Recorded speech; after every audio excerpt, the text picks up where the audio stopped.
127 not out. ఆ మ్యాచ్కి ఒక బలమైనటువంటి సాధనం. ఆ మ్యాచ్ జరుగుతున్నప్పుడు ఒక్కసారిగా ఓడిపోతున్నటువంటి మ్యాచ్ని కూడా తనదైనటువంటి శైలిలో దేశం, ప్రపంచం, దేశంలో ఉన్న ప్రతి ఒక్కరూ, ఆస్ట్రేలియాలో ఉన్నటువంటి ప్రతి ఒక్కరూ కూడా ఆ మ్యాచ్ని చూస్తున్నప్పుడు ఒక ఉత్కంఠతో ఆ మ్యాచ్ని చూడటం జరిగింది. ఇక్కడ ఉన్నటువంటి గెలుపు, ఓటమి ఆడుతున్న ప్రతి ఒక్కరిపైన కనుదృష్టి పడినప్పుడు ఆడుతూ ఉంటే ఒక షాకింగ్ న్యూస్.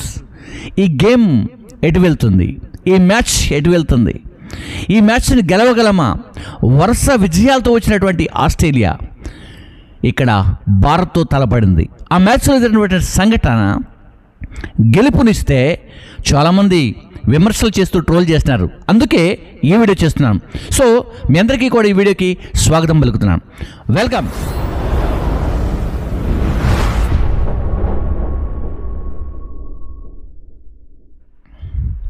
ప్రభునందు అత్యంత ప్రియులైనటువంటి మీ అందరికీ కూడా హృదయకాల వేళ శుభాలు తెలియజేస్తూ ఈ వీడియోలో ఉన్నటువంటి కొన్ని విషయాలు, ఈ సంగతులను నేను మీకు వివరించాలని ఇష్టపడుతున్నాను. గడిచిన దినాల్లో ఆస్ట్రేలియా, ఇండియా విమెన్స్ క్రికెట్ జరిగింది. అది జరుగుతున్నప్పుడు చాలామంది చాలా రకాలుగా మాట్లాడుకున్నారు. అయినప్పటికీ కూడా విజయకేతం ఎగరవేయటానికి స్త్రీలు చాలా కష్టపడ్డారు. చాలా కష్టపడి ఆ విజయాన్ని సాధించి భారతదేశానికి ఇస్తే, భారతదేశంలో ఉన్నటువంటి కొందరు ఆ గెలుపును అక్కడ ఉన్నటువంటి వారు అడిగారు. ఈ గెలుపును మీరు ఎలా ఆస్వాదిస్తున్నారు అని మాట్లాడారు. ఎవరితో మాట్లాడారు తెలుసా? ఆమెనే జెమిమా రోడ్రిగ్స్. ఆమెతో మాట్లాడినప్పుడు ఆమె సొంత ఒపీనియన్ని అక్కడ పంచుకోవటం జరిగింది. ఏమని పంచుకుంది, ఏమని మాట్లాడింది, ఈ మాటల వెనుక దాగి ఉన్నటువంటి రహస్యాలు ఏమన్నా ఉన్నాయా, చిదంబర రహస్యాలు ఏమన్నా ఉన్నాయా, లేకపోతే ఎలాగైనా అక్కడ కొంతమంది అంటున్నారు మతాన్ని పబ్లిసిటీ చేసుకుందని, మతాన్ని గురించి మాట్లాడిందని కూడా కొంతమంది ట్రోల్ చేస్తున్నారు. సో ఈ మాటలన్నింటికి సమాధానం చెబుతూ ఈ వీడియో చూస్తూ ముందుకు మనం వెళ్దాం. అయితే మరికొందరు అప్రిషియేట్ చేస్తూ సమాజంలో ఉన్న ప్రతి ఒక్కరు కూడా నువ్వు ఎలాంటి బాధపడద్దు, ఈ విషయాలన్నీ కూడా ప్రక్కన పెట్టి నీ గెలుపు వైపే ముందుకు వెళ్ళాలని కోరుకున్నారు. అలాగే ఒక దాసులు మరి రాంబాబు గారు ప్రార్థించి మ్యాచ్కి వెళ్ళేటప్పుడు వారిని పంపించారు. సో ఈ విషయాలన్నీ కూడా మనం చూసుకోబోతున్నాం. ముందుగా అసలు జెమిమా ఏం మాట్లాడిందో విన్నాం.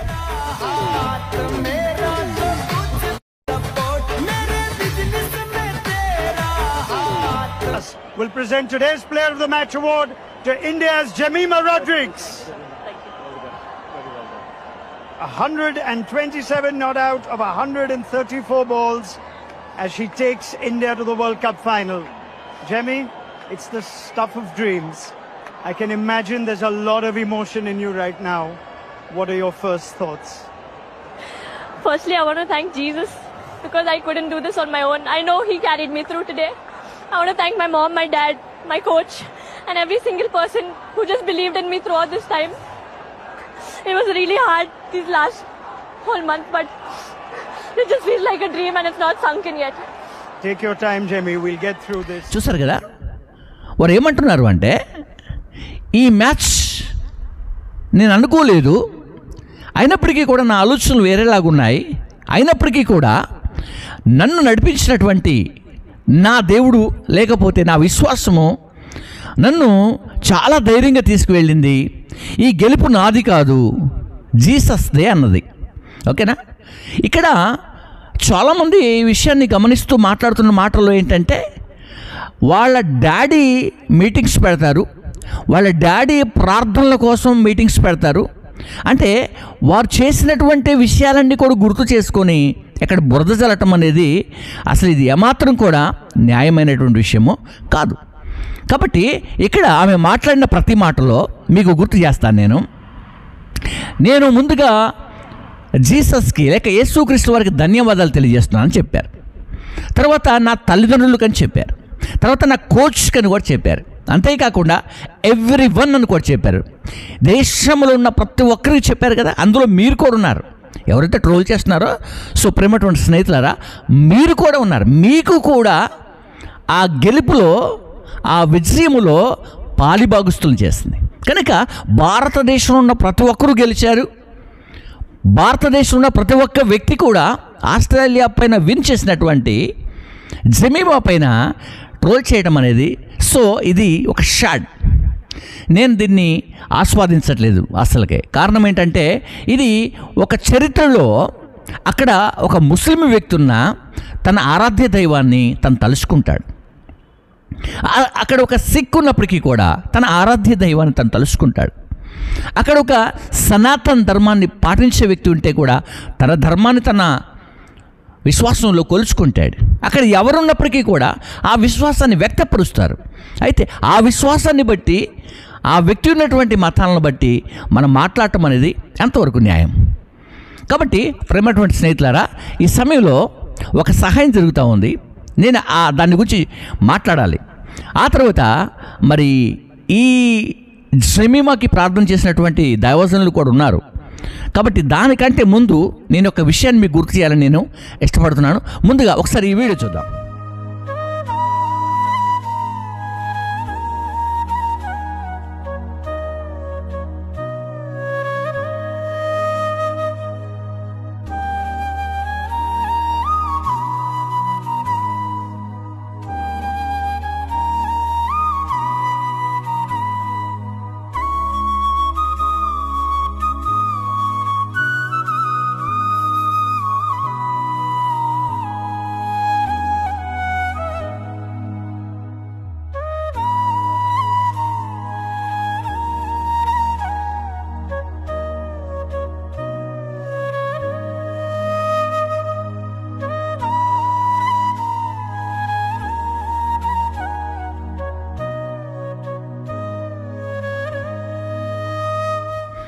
చూసారు కదా, ఒక వ్యక్తి ఆ నీళ్ళల్లో ఇరుక్కుని పోయినటువంటి ఒక కారులో ఉన్న వ్యక్తులను కాపాడటానికి తన సొంత లారీని తీసుకొచ్చి అడ్డు పెట్టి అందులో ఉన్నటువంటి వ్యక్తుల్ని కాపాడాలని ఆ గ్లాస్ని కూడా రిమూవ్ చేసి అందులో ఉన్న వ్యక్తుల్ని బయటికి తీసుకొచ్చాడు. ఇప్పుడు గమనిద్దాం, తీసుకొచ్చిన వ్యక్తి ఆపదలో ఉన్నటువంటి వ్యక్తులు, ఆపదలో ఉన్న వ్యక్తుల్ని డోర్ కొట్టి గ్లాస్ పగలగొట్టి మీరు ఎవరన్నా అడిగాడా? పోనీ ఆ ఆపదలో ఉన్నటువంటి వారు ఆదుకోవటానికి వచ్చినటువంటి వ్యక్తుల్ని చూసి, అయ్యా మీరు ఏ ధర్మానికి చెందినవారయ్యా, మీరు ఏ మతానికి చెందినవారని ఈ కారులో ఉన్నవాళ్ళు అడిగారా? లేదు కదా. ఆపద వచ్చింది, అవసరం వచ్చింది, కష్టం వచ్చింది, ఆ వ్యక్తుల్ని కాపాడాలి. ఓకే, ఆ కాపాడటానికి ఒక వ్యక్తి కావాలి. ఆ వ్యక్తి లారీ డ్రైవర్ కావచ్చు, లారీ క్లీనర్ కావచ్చు, బస్ డ్రైవర్ కావచ్చు, ఆటో డ్రైవర్ కావచ్చు, వీలుగా ఉంటే ఆ ప్రాంతంలో వెళ్తున్న ఒక మోటార్ సైకిల్ వ్యక్తి కూడా కావచ్చు. ఆ వ్యక్తి వచ్చి రిమూవ్ చేసి ఆ వ్యక్తులు బయటికి తీసుకొచ్చారు. ఇప్పుడు వచ్చిన వ్యక్తి అనుకుంటాడు, దేవుడు ఒక మనుష్య రూపంలో నా దగ్గరకు వచ్చి నన్ను కాపాడాడు, లేదా తను కొలుచుకుంటున్నటువంటి ఆరాధ్య దైవమే ఆ వ్యక్తిలాగా వచ్చి కాపాడింది అని. అలాగే నేను ఈ రోజున ఒక వ్యక్తిని కాపాడగలిగాను, నేను ఒక వ్యక్తిని రక్షించాను, ఆ పరమ తండ్రి అయిన దేవుడు లేక నేను విశ్వసిస్తున్న దేవుడు నాకు ఒక అవకాశాన్ని కలిగజేశాడని ఈ వ్యక్తి అనుకుంటాడు. ఆ వ్యక్తులు కూడా అలా అనుకుంటారు. సో ఇందులో మరలా ఎలాంటిది లేదు కదా. ఇలాగే దేశానికి అవసరం వచ్చినప్పుడు, దేశానికి కష్టం వచ్చినప్పుడు, దేశానికి నష్టం వచ్చినప్పుడు, దేశాన్ని ఆదుకోవటానికి ఒక వ్యక్తికి దేవుడు అవకాశం ఇస్తాడు. కాబట్టి ఆ అవకాశం తీసుకున్న వ్యక్తి తన విశ్వాసాన్ని చాటుకుంటాడు. కాబట్టి దాంట్లో కూడా ఎలాంటివి చేయటం అనేది మంచిది కాదు. కాబట్టి దైవజనులు ప్రార్థన చేస్తున్నారు. ఒకసారి sent by the Holy Spirit of God, let her life change, her destiny be transformed, take her to higher elevation, Lord, higher level, Lord Almighty God. She will do so well in the cricket, Lord, in the Lord, with the batting, Lord, with the bowling, Lord, with the fielding, Lord, everything. She will excel, and Lord, she will show what a great gift asset she is to the nation of India, dear Father God Almighty. చూసారు కదా, రాంబాబు గారు, దైవజనులు రాంబాబు గారు కూడా ప్రార్థన చేసి పంపించారు. Yes, ఒక విశ్వాసం, ఒక దృఢ విశ్వాసం కొరకు ప్రార్థన చేశారు. ఇలా ప్రార్థన చేసి పంపిస్తున్నటువంటి వారు ప్రతి ఒక్కరు లేకపోలేదు. అయితే ఇక్కడ విషయాలు గమనిద్దాం. కొందరు సహోదరులు చాలా వరకు ఆ జమీమాని అప్రిషియేట్ చేస్తూ వారు కొన్ని వీడియోస్ చేశారు. నేను మీ కొరకు ఆ వీడియో జమీమా రోడ్రిగ్యూస్ ఆస్ట్రేలియా మీద 127 రన్స్ కొట్టి నాట్అవుట్ గా నిలబడి మన ఇండియా టీమ్ ని ఫైనల్ కి తీసుకెళ్తే, అలాంటి అమ్మాయిని పట్టుకుని అరే ఆ అమ్మాయికి ఇష్టమైన దేవుడి గురించి ఒక మాట, దేవుడి పేరు జీసస్ అని వాడితే మనందరికి వచ్చిన కష్టం ఏంటి, మనందరికి వచ్చిన బాధ ఏంటి, ఆ అమ్మాయిని పచ్చిబూతులు సోషల్ మీడియాలో తిరిగితే ఏంట్రా మనకు వస్తుంది, నాకు అర్థం కాల. ఆ పోస్టుల కింద కామెంట్లు ఆ అమ్మాయిని తిరుగుతూ ఉంటే, అరే మన ఇండియా టీమ్ ని ఆస్ట్రేలియా మీద గెలిపించి నాట్అవుట్ గా నిలబడి ఫైనల్ కి తీసుకెళ్లింది ఆ అమ్మాయి. ఆ ఇన్నింగ్స్ కానీ, ఆ అమ్మాయి ఆడిన ఆట కానీ, ఆ అమ్మాయి కుట్టిన ఫోర్లు కానీ అవేమీ కనపడకుండా ఆ అమ్మాయికి ఇష్టమైన దేవుడు పేరు తలుచుకుంటే ఏమిరా కష్టం వచ్చింది మనకి. ఆ అమ్మాయి ఆశీర్వదించిన Jesus, we are all proud of you Jemimah Rodrigues. దేశాన్ని గెలిపించడానికి నిన్ను ఆశీర్వదించిన జీసస్ క్రైస్ట్ కి శిరసు వంచి దండం పెట్టుకుంటున్నా. And at the same time నిన్ను ట్రోల్ చేసిన ప్రతి భారతీయుడు, ప్రతి హిందూ తరఫున నేను క్షమాపణలు, నీకు మీ కుటుంబాలకి నేను క్షమాపణ కోరుకుంటున్నా. మరి నీకు కొంతమంది జీసస్ క్రైస్ట్ పేరు చెప్పుకొని వాడుకునే వాళ్ళకి డిఫరెన్స్ ఏంటి అంటే, నక్కకి నాగలోకానికి ఉన్నది. జమైమా రోడ్రిగస్ నాగలోకం అయితే 15 మ్యాచ్లు కంటిన్యూస్ గా గెలిచిన ఆస్ట్రేలియాను సెమీఫైనల్లో ఓడించి మన భారతదేశం మహిళా జట్టును వరల్డ్ కప్ ఫైనల్లో తీసుకెళ్లడం జరిగింది. పోస్ట్ మ్యాచ్ సెరమనీలో భాగంగా జమీమా రోడ్రిగ్స్ ఏదైతే ప్రసంగం చేయడం జరిగిందో, ఆ ప్రసంగంపై అంధ భక్తులకు, ముఖ్యంగా తమను తామే ఏదైతే భక్తులుగా, మత ప్రచారకులుగా లేదా ఏదో పార్టీల వారుగా చెప్పుకునేవారు ఆమెను క్రిటిసైజ్ చేయడం అనేది చాలా బాధాకరం.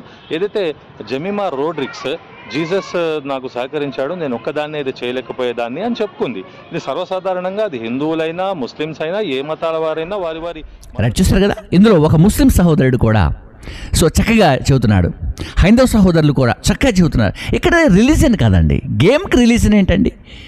ఎవరైనా ఉంటారు అందులో, మ్యాచ్లో 11-12 మంది ఉంటారు, అందులో దాదాపుగా అందరూ ఉంటారు, అందరూ కలిసి ఉంటారు. నువ్వు క్రిస్టియన్ కాబట్టి ఈ గేమ్కి సెలెక్ట్ కాదు, నువ్వు ముస్లిం కాబట్టి ఈ గేమ్కి సెలెక్ట్ అంటారా? మన ముస్లిం దేశాలతో కూడా పోరాటం జరుగుతూ ఉంటుంది కదా. క్రికెట్, పాకిస్తాన్, ఇండియా జరుగుతూ ఉంటాయి.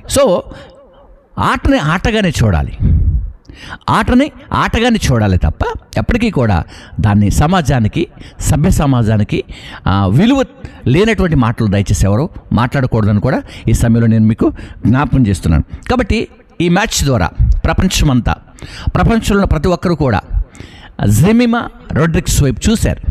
అంతేకాదు ఆమె కూడా కాకుండా ఇంకో కొంతమంది నేను ఇప్పుడు మీకు చూపిస్తాను. చూశారు కదా, ఇంకా మరొక ఇద్దరు కూడా ఇక్కడ ఉండి అద్భుతంగా, ఆశ్చర్యకరంగా ఈ విషయాల్ని మరి వారు చేసినటువంటి ఆ యొక్క మాటను బట్టి చూస్తున్నటువంటి విషయం మనము చూస్తూ ఉన్నాం. కాబట్టి ఈ సమయంలో అందరికీ కూడా యేసుక్రీస్తు యొక్క శ్రేష్టమైన నామములో నేను శుభాలు తెలియజేస్తాను. ఈ అంశాలన్నిటి గురించి జరిగినటువంటి విషయాలన్నీ కూడా క్షేమకరంగా ఉండాలని కూడా మనం కోరుకుంటూ ఈ నా మాటలు ముగిస్తాను. May God bless you. అందరికీ కూడా